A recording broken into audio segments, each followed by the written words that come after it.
Marcos capítulo 11, versículo 1 al 11. Así dice la palabra de Dios. Cuando se acercaban a Jerusalén, junto a Betfagé y a Betania, frente al monte de los olivos, Jesús envió 2 de sus discípulos y les dijo: Id a la aldea que está enfrente de vosotros, y luego que entréis en ella, hallaréis un pollino atado, en el cual ningún hombre ha montado. Desatadlo y traedlo.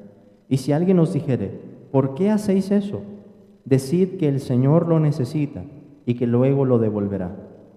Fueron y hallaron el pollino atado afuera a la puerta, en el recodo del camino, y lo desataron. Y unos de los que estaban allí les dijeron: ¿qué hacéis desatando el pollino? Ellos entonces les dijeron cómo Jesús había mandado, y los dejaron. Y trajeron el pollino a Jesús, y echaron sobre él sus mantos, y se sentó sobre él. También muchos tendían sus mantos por el camino, y otros cortaban ramas de los árboles y las tendían por el camino. Y los que iban delante y los que venían detrás daban voces diciendo: Hosana, bendito el que viene en el nombre del Señor, bendito el reino de nuestro padre David que viene, Hosana en las alturas. Y entró Jesús en Jerusalén y en el templo, y habiendo mirado alrededor todas las cosas, como ya anochecía, se fue a Betania con los 12. Amén, hermanos, pueden tomar su asiento. Vamos a orar.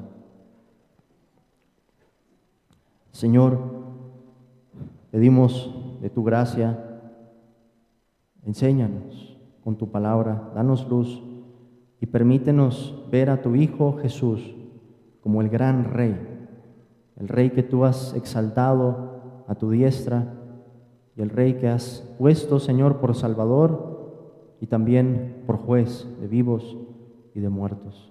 Pedimos esto en el nombre de Jesús. Amén.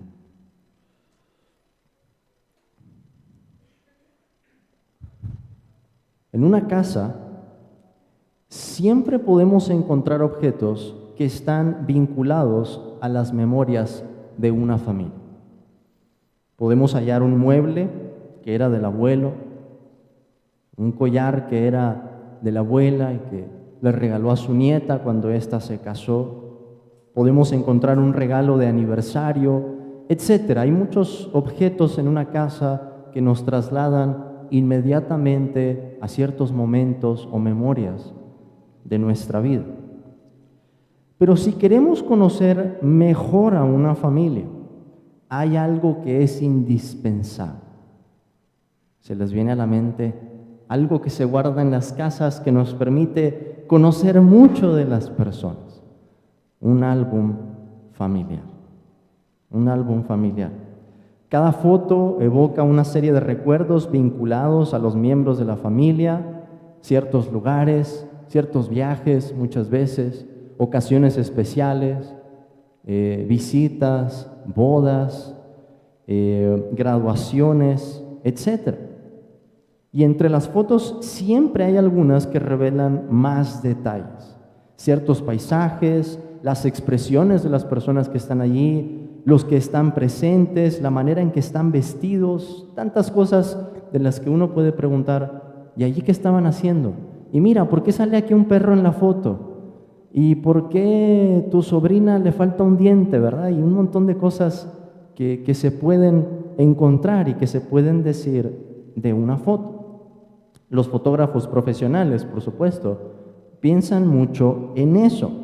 Lo mismo los directores de teatro y de cine, lo mismo los pintores e incluso los escritores. Y esto es porque cada foto, cada escena, cada cuadro nos revela algo. Los artistas escogen cuidadosamente cada elemento que aparece, cada detalle que configura un escenario o una escenografía. Todo está allí con un propósito, para revelar algo. Esto podría parecer inconsecuente para nuestro texto, pero no lo es así, hermanos. Porque Marcos, por la inspiración plenaria del Espíritu Santo, nos da en este pasaje toda una escenografía que nos revela más acerca de la persona de Cristo y de su gloriosa identidad. Cada elemento que encontramos aquí tiene el propósito de demostrarnos algo acerca de la persona de Cristo. No está allí de manera fortuita.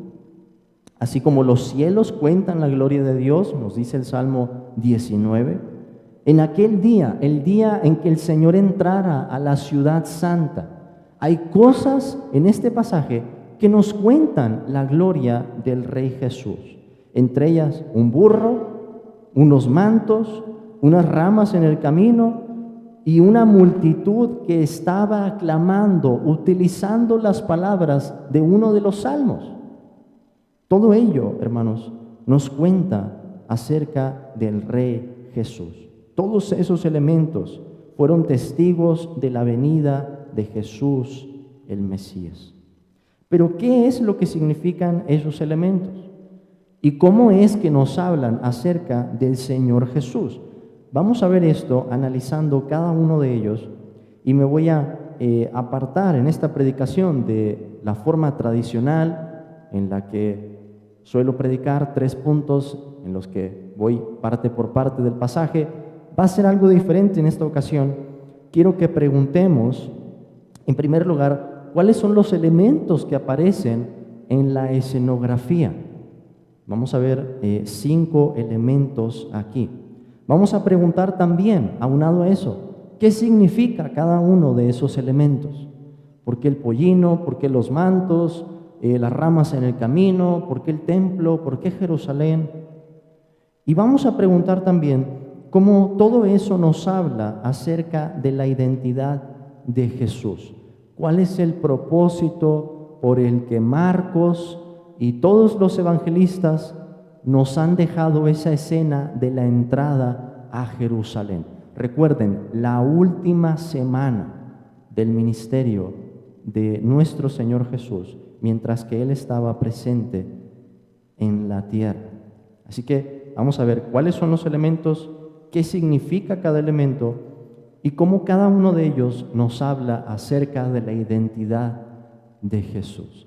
En particular, hermanos, si puedo resumir el mensaje en muy pocas palabras, toda esta escenografía nos está diciendo que Jesús es el Rey prometido, que Jesús es el Mesías, que Jesús es el Hijo de David, que venía a traer el reino eterno.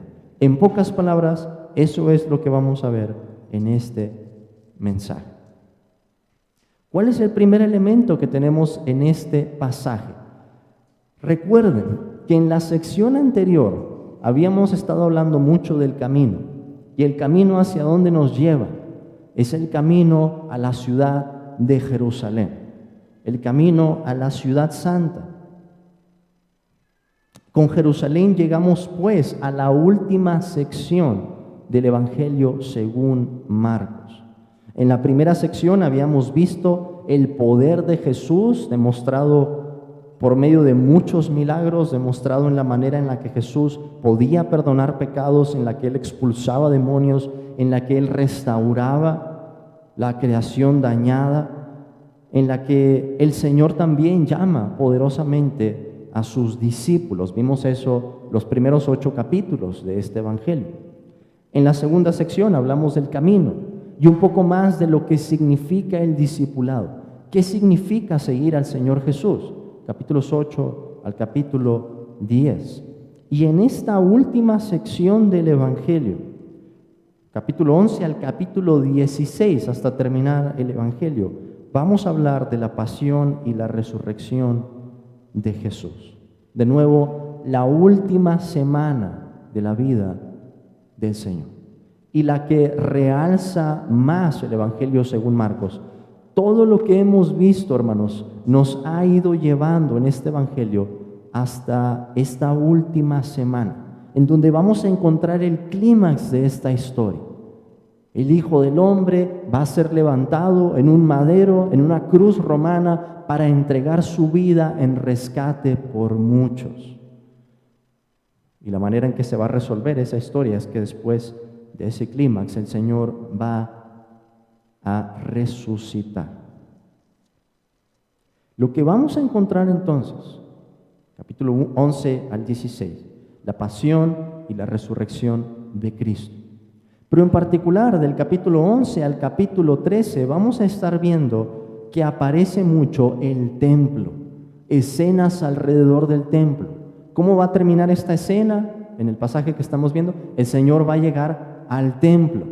El Señor va a hablar con las autoridades del templo, los fariseos, los saduceos, con las multitudes en ese momento. Así que no olviden, hermanos, y es algo que voy a estar repitiendo, ese énfasis que vamos a tener en cómo capítulos 11 al 13 van a girar sobre todo en torno al templo. Y es el Mesías el que viene a visitar su propio templo y va a emitir un juicio allí de lo que estaba pasando, porque las autoridades se habían corrompido. Pero después vamos a ver eso con más detalle. Que no lo olviden, la última semana, la última sección del Evangelio según Marcos. Y para motivos de este Evangelio, esto de que el Señor haya llegado a Jerusalén ha sido la única ocasión en la que lo hemos visto en la ciudad. Sabemos por el Evangelio según Juan que el Señor había estado antes en Jerusalén. Sabemos por el Evangelio según Lucas que desde niño el Señor iba con sus padres al templo, pero Marcos no nos ha revelado nada de eso. Marcos ha guardado esas escenas que tienen que ver con el templo hasta el final, para el gran clímax de esta historia. Por lo que es evidente que Marcos va a resaltar la muerte de Jesús en Jerusalén. ¿Qué es lo que iba a pasar en Jerusalén? Recuerden, el Señor ya nos lo había dicho, Marcos capítulo 10, versículo 33 y 34. El Señor se lo dice claramente a sus discípulos: he aquí subimos a Jerusalén, y el Hijo del Hombre será entregado a los principales sacerdotes y a los escribas, las autoridades del templo, y le condenarán a muerte y le entregarán a los gentiles. El Señor iba a pasar también por Herodes y por Pilato, y le escarnecerán, le azotarán y escupirán en él y le matarán, mas al tercer día resucitará. Así que esa expectativa que había ido creciendo y en la que Jesús les anuncia de manera inconfundible cuál era el propósito de su viaje a Jerusalén: el morir allí, el entregarse a sí mismo. Es a lo que nos vamos acercando en el capítulo 11. En el contexto más amplio de la Biblia, hermanos, Jerusalén, el primer elemento que encontramos aquí en el pasaje, era muy importante por ser la ciudad que Dios había escogido para habitar con su pueblo. Ya desde el libro de Deuteronomio se nos habla de cómo el Señor iba a escoger un lugar en donde poner un santuario único, en donde todo el pueblo iba a estar obligado a llevar los sacrificios, ya que el centro de la adoración estuviera allí. Esa ciudad fue, según vemos en las Escrituras, Jerusalén, una ciudad asentada sobre un monte, el monte Sión, que encontramos en las Escrituras con esas palabras. Los profetas hablaron de la restauración de Jerusalén después del cautiverio, cuando Israel había sido llevado esclavo. Y los profetas nos habían dicho en el Antiguo Testamento que quien iba a efectuar esa restauración iba a ser el Mesías. De hecho, hermanos, los profetas hablan del Mesías como David. Pero después de David, después de que el rey David había muerto, los profetas del cautiverio empiezan a decir: va a venir David. Y con eso se están refiriendo a que iba a llegar el Mesías, el hijo prometido de David, el que iba a traer la restauración. Detrás de este pasaje, en Marcos capítulo 11, tenemos toda esa expectativa acumulada. Los profetas han hablado de Jerusalén, la gente estaba esperando, en ese momento hay una expectativa muy fuerte de la aparición del Mesías. Y Jesús había enseñado ya más acerca de su identidad a los apóstoles.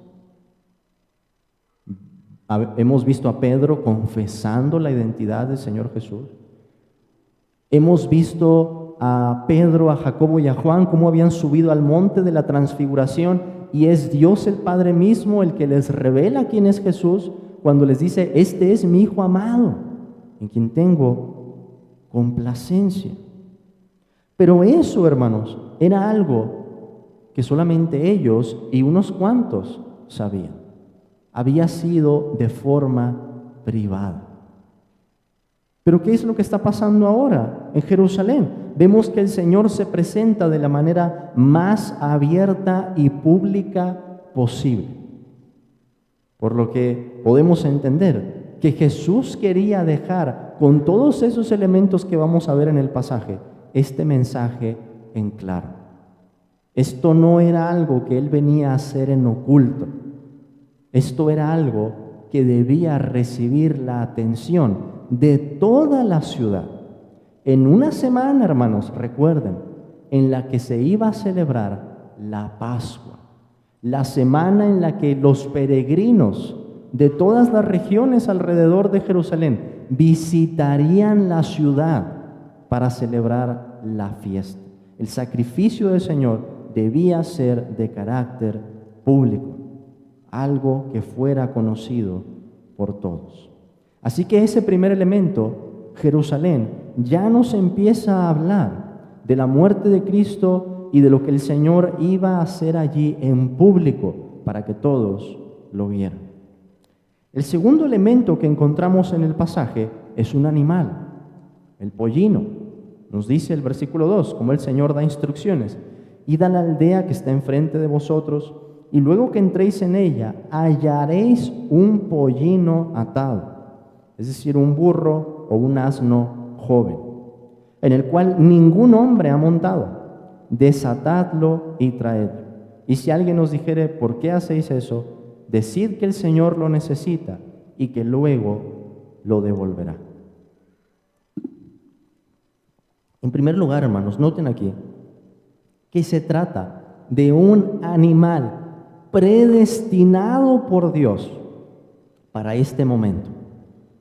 El llamado del pollino era esa era su comisión: llevar al rey sobre sí mismo. Porque Jesús nos dice: en el cual ningún hombre ha montado. Ahora, entre las instrucciones de Cristo vemos un despliegue de su autoridad. Imagínense a los discípulos acercándose a un animal con instrucciones detalladas que el Señor les ha dado, un animal que no era suyo, por supuesto, desatándolo y luego tomándolo, algo que podría parecer un robo. Y el Señor les dice: si les preguntan por qué lo están tomando, digan: el Señor lo necesita. Luego lo devolverá. ¿Quién es el Señor? Es Jesús. Apenas vamos a comenzar en el pasaje y vemos ya un despliegue de la autoridad de Cristo. ¿Cuál era el argumento? El Señor Jesús, el Rey, necesita ese pollino, ese asno joven en ese momento. ¿Por qué debían obedecer a esa orden? Porque es el Señor. Ese sería entonces el argumento. Algo, hermanos, que yo creo que nos muestra un panorama sobrenatural. Algo parecido va a ocurrir cuando Jesús les diga a sus discípulos que vayan al aposento alto ya preparado para ellos, con instrucciones detalladas. Pero aquí, hermanos, por la escena que tenemos, suena a que Jesús sabía esto de antemano, a que conocía esto sobrenaturalmente, ya que es de la misma manera que les ordena que vayan por este animal. El versículo 4 continúa diciéndonos: fueron y hallaron el pollino atado afuera a la puerta, en el recodo del camino, y lo desataron. Es decir, se cumple lo que Jesús les había dicho. Y unos de los que estaban allí les dijeron: ¿qué hacéis desatando el pollino? Ellos entonces les dijeron como Jesús había mandado, y los dejaron. Y trajeron el pollino a Jesús, y echaron sobre él sus mantos, y se sentó sobre él. En ese momento hacen una montura improvisada. Recuerden que nadie se había subido en este animal de carga. Pero preguntemos, ¿por qué es importante el burro? Hermanos, se le dedican 6 versículos al famoso pollino en este pasaje. ¿Qué tiene de importante en esta escena? Hay varias razones por las que esto resalta. Permítanme decir un par y después vamos a pasar a una que es más profunda todavía. Recuerden cómo Jesús se había trasladado hasta este momento en los evangelios. Jesús se había trasladado a pie en Palestina. Jamás vemos en este evangelio que Jesús haya utilizado algún animal para trasladarse. Por lo que esto ya resalta, incluso para los discípulos, que probablemente jamás hubieran visto al Señor subirse un animal de carga. Además, los peregrinos que subían a Jerusalén lo hacían caminando, no lo hacían con un animal de carga. Eso también ya sería algo diferente, algo especial, algo único. Y había alguien en la historia de Israel que había sido presentado de una manera parecida, alguien que entra en su presentación real con una mula. Esto lo podemos ver en el primer libro de Reyes, capítulo 1, versículo 38. Se trata nada más y nada menos que de Salomón, el rey Salomón. Vean por favor primero de Reyes 1:38. Y descendieron el sacerdote Sadoc, el profeta Natán, Benaía, hijo de Joiada, y los cereteos y los peleteos, y montaron a Salomón en la mula del rey David, y lo llevaron a Gihón. Y tomando el sacerdote Sadoc el cuerno del aceite del tabernáculo, ungió a Salomón, y tocaron trompeta, y dijo todo el pueblo: ¡Viva el rey Salomón! Después subió todo el pueblo en pos de él, y cantaba la gente con flautas, y hacían grandes alegrías, que parecía que la tierra se hundía con el clamor de ellos. Es decir, lo que Marcos nos está poniendo aquí es una escena real. Es el rey el que va a entrar a su ciudad, a Jerusalén. Pero la razón más profunda por la que Jesús monta ese pollino era por ser un símbolo profético que había sido anunciado por el profeta Zacarías. Vean por favor el profeta Zacarías, capítulo 9, versículo 9.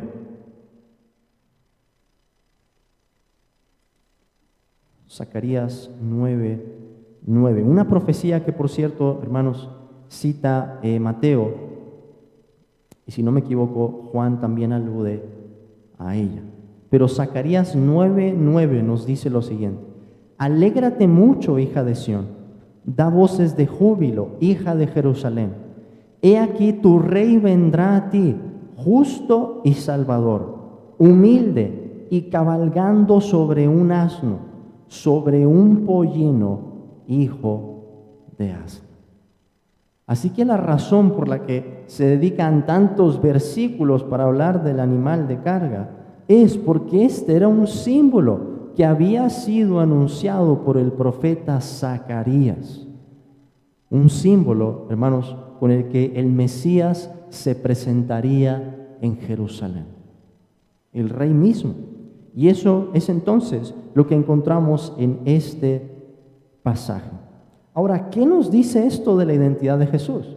Ya es muy claro, pero podemos ir ampliando este retrato, porque Zacarías nos habla de este rey como el Salvador, el rey que es justo, el rey que es humilde y entra de esta manera pacífica con un animal de carga en lugar de un animal para batalla.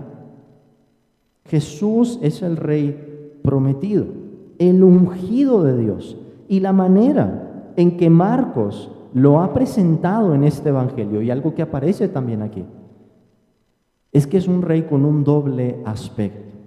Es vencedor, es conquistador, pero a la vez es un rey humilde, un rey que se humilla, un rey que viene a servir. Recuerden, porque el Hijo del Hombre no vino para ser servido, sino para servir y para dar su vida en rescate por muchos. Rey de gloria, pero también el Rey que es humilde, el Salvador sufriente. En tercer lugar, después de este pollino, encontramos los mantos y las ramas en el camino. Ese es nuestro tercer elemento aquí. El versículo 8 nos dice: también muchos tendían sus mantos por el camino, y otros cortaban ramas de los árboles y las tendían por el camino. Echar los mantos y las ramas era una manera de reconocer que Jesús era el Rey de Israel. Esto sería similar, hermanos, a la idea de tender una alfombra real para que cruce por allí de una manera especial solamente el Rey. Pero en este caso, tender estos mantos y tender las ramas para hacer un camino llano, para que el Señor cruzara por allí. Es evidente que la gente que lo seguía se estaba alegrando, algo que vemos también en la profecía de Zacarías: alégrate, oh hija de Sión. Y de manera espontánea hacen este acto de sumisión y reconocimiento, que el Rey pase por encima de nuestras ropas. Una demostración espontánea en ese momento en la que van a cortar ramas y las ponen en el camino. Es por esto, hermanos, que se le ha llamado a este pasaje la entrada triunfal, porque sería algo semejante a la procesión que haría un rey conquistador para entrar a una ciudad y ser aclamado por la gente como el vencedor. Ahora, aquí hay una gran ironía o algo muy paradójico si pensamos en lo que va a ocurrir días después de esa escena, porque el mismo que estaba siendo recibido de esta manera vencería al fin, pero no de la forma esperada. La victoria vendría por medio de la muerte y la resurrección del Rey. No por una liberación temporal, física, de un gobierno político, sino por una liberación cósmica y espiritual. El Señor se había enfrentado ya al desconcierto de sus discípulos. Habíamos visto eso en la sección anterior, en donde entienden algo de la identidad de Cristo, pero no entienden bien todavía cómo es que el Señor va a cumplir esto. Pero en la última semana, Jesús se enfrentaría a los líderes religiosos y políticos y a una muchedumbre enardecida. Aquel día estaba siendo aclamado, pero al final Él mismo va a decir en este mismo evangelio: Dios mío, ¿por qué me has desamparado? El Rey es aclamado en ese momento, pero el Rey va a morir solo en este evangelio. Así que los mantos y las ramas nos dejan ver que la gente estaba reconociendo algo de la identidad de Cristo. Lo estaban reconociendo como el Rey. Y eso se vuelve más evidente cuando vemos el cuarto elemento aquí, que es el clamor de la multitud. ¿Cuáles eran las palabras de la gente, de la muchedumbre en ese momento? Versículos 9 y 10 nos dicen: y los que iban delante y los que venían detrás daban voces diciendo: Hosana, bendito el que viene en el nombre del Señor, bendito el reino de nuestro padre David que viene, hosana en las alturas. Así como hemos visto con los otros elementos en la escena, cada uno contribuye a presentarnos más a Jesús como el Rey. Las palabras del pueblo cumplen la misma función. Y son palabras muy reveladoras, porque vienen de un salmo. Vamos brevemente, hermanos, al Salmo 118 para que veamos esas palabras. Salmo 118. Por cierto, la sección de salmos del 113 al 118 era una sección que se cantaba en la Pascua. Así que es muy importante lo que la multitud va a decir en ese momento para que entendamos más quién es Jesús y cómo ellos lo estaban vinculando a las Escrituras. Nos dice el Salmo 118, versículo 24 al 26. Este es el día que hizo Jehová. Nos gozaremos y alegraremos en él. Oh Jehová, sálvanos ahora. De allí vienen las palabras Hosana. De esa frase precisamente, sálvanos ahora. Son una transliteración del hebreo pasada de esta manera. ¿Qué significa eso? Sálvanos ahora. Te ruego, oh Jehová, que nos hagas prosperar ahora. Bendito el que viene en el nombre de Jehová. Desde la casa de Jehová os bendecimos. Ahora, ¿qué está diciendo la multitud? Estas palabras, hermanos, las cantaban los peregrinos, pensando en su subida a Jerusalén, en esa gran fiesta, en la oportunidad que Dios les daba de regocijarse, en el triunfo que el Señor traería, un triunfo definitivo algún día. Pero lo importante aquí es que ellos aplican esas palabras, se las aplican a Jesús. Lo que la multitud está reconociendo en ese momento es que ese sujeto particular del que hablaba en el Salmo 18, el que viene en el nombre de Jehová para traer la reconciliación, para traer la paz, es Jesús de Nazaret. Es Él, el Rey prometido. La multitud reconoce entonces, al menos en parte, que Jesús estaba trayendo el reino y que Él era el Hijo prometido de David. Así lo dicen ellos: bendito el reino de nuestro Padre David que viene. ¿Qué tanto entendía la multitud acerca de lo que estaban diciendo en ese momento? No lo sabemos bien. Quizá algunos de los que estaban allí, o muchos de los que estaban allí, participarían después de en la crucifixión. Pero el retrato que Marcos nos está dando es clarísimo si pensamos en lo que ellos están diciendo. Y el retrato es: Jesús es el Rey. De nueva cuenta, ese es el mensaje en esa entrada triunfal. ¿Cuál es el último elemento que encontramos aquí, hermanos? Nos dice el versículo 11: y entró Jesús en Jerusalén y en el templo, y habiendo mirado alrededor todas las cosas, como ya anochecía, se fue a Betania con los 12.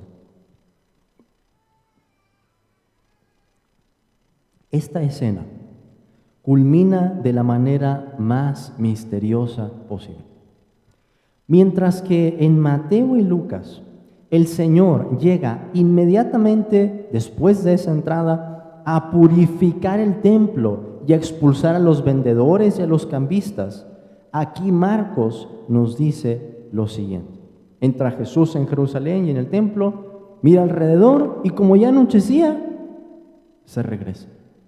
Hermanos, qué manera de terminar abruptamente con la emoción que se ha construido con esa escena. La gente aclamando, alegres, tendiendo el camino allí para el Señor, gritando las palabras del Salmo, y cuando pensaríamos que es el momento para coronar a Jesús, parece que está solo, está con sus discípulos, entra, mira alrededor, era de noche y se regresa. La historia va avanzando así, y donde esperaríamos un momento culminante, Marcos nos vuelve a bajar, y eso tiene un propósito, hermanos. Hay dos cosas que nos ayudan a entender esto. En primer lugar, el juicio que el Señor iba a realizar sobre el templo y las autoridades. Jesús va a decir en Marcos capítulo 13 que el templo iba a ser destruido. Jesús le va a decir a los fariseos que ellos no podían darse cuenta que la principal piedra del ángulo iba a ser desechada. Por cierto, palabras del Salmo 118 también. Los fariseos y las autoridades del templo iban a terminar rechazando al Mesías. Jesús lo va a decir claramente más adelante en estos capítulos. Y por ese mismo juicio que Jesús va a efectuar, podemos pensar, hermanos, que lo que tenemos en el versículo 11 y la manera por la que Marcos nos detiene, nos empuja de esta forma, bajando la emoción, es para decirnos de antemano, el rey fue a visitar la ciudad, el rey vio el templo y lo que encontró allí no era agradable. Pero el juicio iba a esperar hasta el siguiente día. Y eso nos recuerda, hermanos, a las palabras del profeta Malaquías en el capítulo 3. Malaquías capítulo 3, que si ustedes se acuerdan, habíamos mencionado esta cita cuando empezamos el Evangelio según Marcos, porque Marcos había mezclado las palabras de Éxodo, las palabras de Isaías y las palabras de Malaquías. Pero Malaquías 3:1 nos dice, he aquí yo envío mi mensajero, el cual preparará el camino delante de mí, y vendrá súbitamente a su templo el Señor a quien vosotros buscáis, y el ángel del pacto a quien deseáis vosotros. He aquí viene, ha dicho Jehová de los ejércitos, ¿y quién podrá soportar el tiempo de su venida? ¿O quién podrá estar en pie cuando Él se manifieste? Porque Él es como fuego purificador y como jabón de lavadores. En otras palabras, la entrada del Señor iba a ser abrupta, iba a ser sorpresiva, y el Señor, hermanos, iba a llegar para juzgar. Eso es lo que vamos a ver en la próxima predicación, cómo el Señor comienza a hacer ese juicio sobre el templo y sobre sus autoridades. Pero además de esto, podemos también entender un poco mejor por qué Marcos nos pinta la escena de esta manera si pensamos en la forma en la que Marcos nos ha hablado del reino de Dios. ¿Cómo es que viene el reino de Dios? De manera misteriosa, ¿verdad? Como una semilla que es sembrada y de repente, cuando menos lo esperamos, se convierte en un gran árbol en el que las aves hacen su nido. Es un reino, hermanos, que viene en 2 etapas, un reino que viene de manera misteriosa. Cristo había dicho, había comenzado así su ministerio, que el reino de Dios se había acercado, arrepiéntanse y crean en el Evangelio. Pero todavía no vemos el cumplimiento total o final de ese reino. Quizá esperaríamos que en ese momento se hubiera cumplido. El rey está entrando a la ciudad. ¿Qué mejor momento para hacer la coronación? Pero ese no era el plan de Dios. El rey primero debía ser desechado, debía morir en las manos de su propio pueblo, debía rescatar a los suyos. Y después, hermanos, podemos decir, algún día ese rey volverá. Pero la venida de Jesús ya no va a ser de la misma manera. Ya no va a ser salvador y humilde para con los que se rebelan contra Él. Porque el Señor, según nos presenta en Apocalipsis, regresa en juicio, regresa a traer retribución y venganza a los que no creyeron en su evangelio, sino que se deleitaron en la injusticia. Así que esa piedra angular, el Señor Jesucristo, sería rechazada primero. Y esto es cosa maravillosa a nuestros ojos, dice el Salmo 118, algo sorpresivo.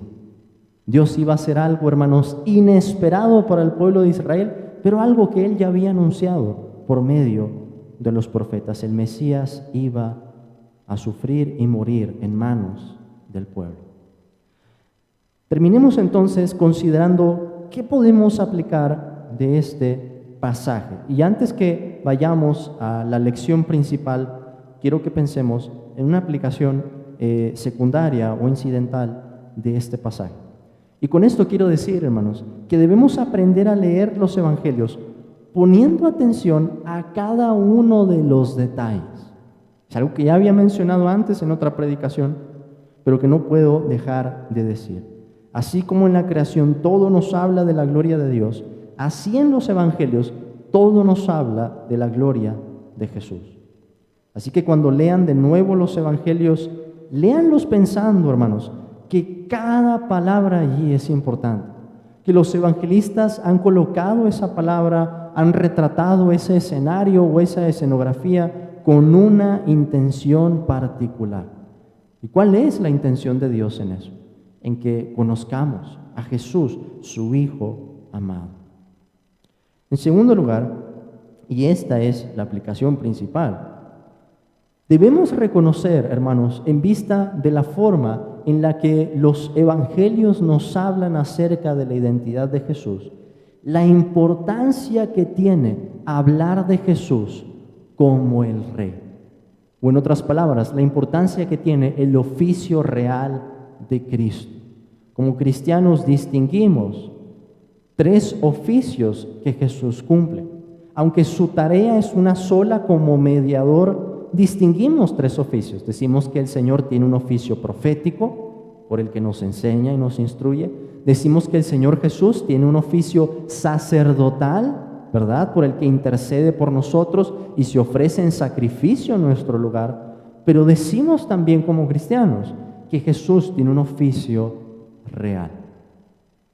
¿Cuál es la aplicación que surge de eso? Hay muchas, y podríamos pasar mucho tiempo hablando acerca de esto, pero déjenme resaltar al menos 4 cosas a las que nos lleva a pensar ese oficio real de Cristo.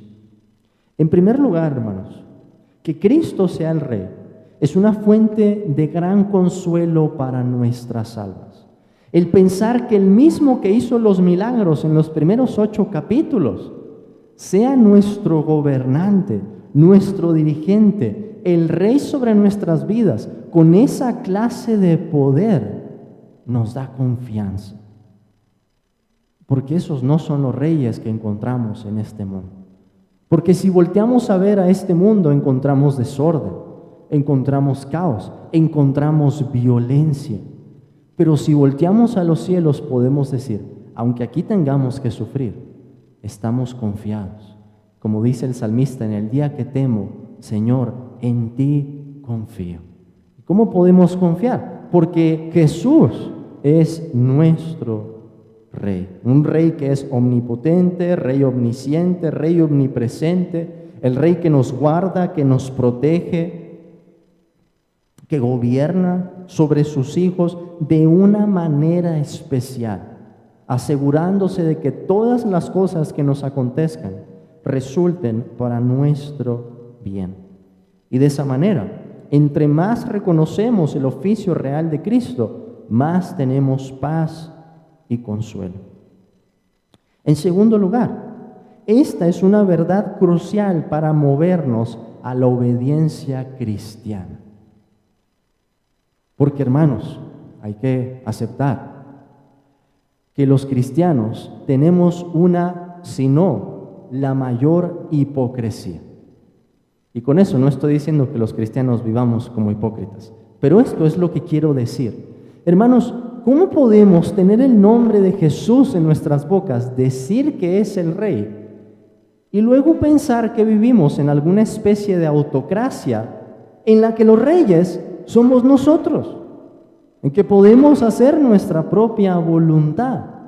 No, hermanos, en la medida en la que reconocemos ese oficio real de Cristo, debemos decir, como habíamos aprendido en esa sección del camino, Señor, nuestra vida queda rendida a ti. Señor, nuestra vida es para ti. Nuestra vida no es para nosotros. Se nos dio como un regalo. Pero así como se nos dio como un regalo que surge de tu mano, así debe retornar a ti de la misma manera como una ofrenda. Y por eso debemos decir, hay que postrarnos ante este Rey, no solo confesarlo con nuestras bocas.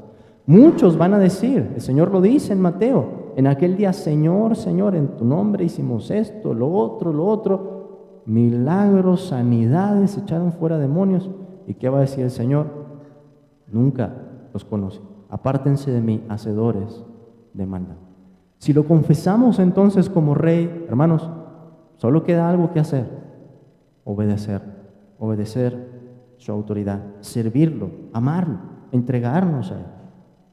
En tercer lugar, esto del oficio real de Cristo es una verdad que impacta nuestro evangelismo.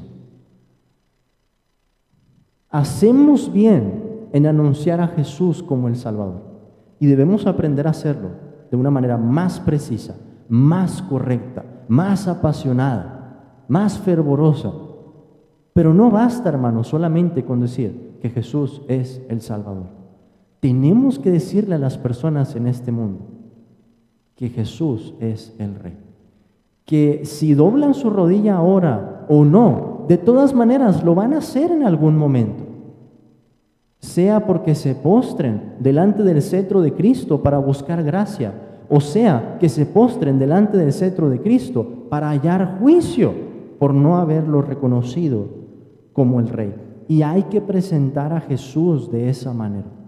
No podemos presentar a un Jesús disminuido, no podemos presentar a un Jesús afeminado que tiene alguna clase de amor universal en la que va a recibir a todos, así como si el mensaje fuera el de los años 60, un Jesús de amor y paz. No, hay que presentar a Jesús como el Salvador, pero hay que también decirle a la gente, Él es el Rey de gloria, el Rey del universo. Por último, hermanos, ese oficio real de Cristo nos lleva a pensar cómo Jesús es la cabeza de la iglesia. Y esta es una doctrina protestante, bíblica, clarísima, pero es una doctrina protestante. La cabeza de la iglesia no es el Papa, la cabeza de la iglesia no es un pastor, no es un apóstol aquí en la tierra. La cabeza de la iglesia no son los miembros de la iglesia, la cabeza de la iglesia se llama Jesucristo. Él es el dueño y el amo de la iglesia. Y por eso, hermanos, debemos aprender a seguir sus órdenes. Que el Señor nos siga dando gracia y nos permita ver más claramente cómo Él es nuestro Rey. Amén.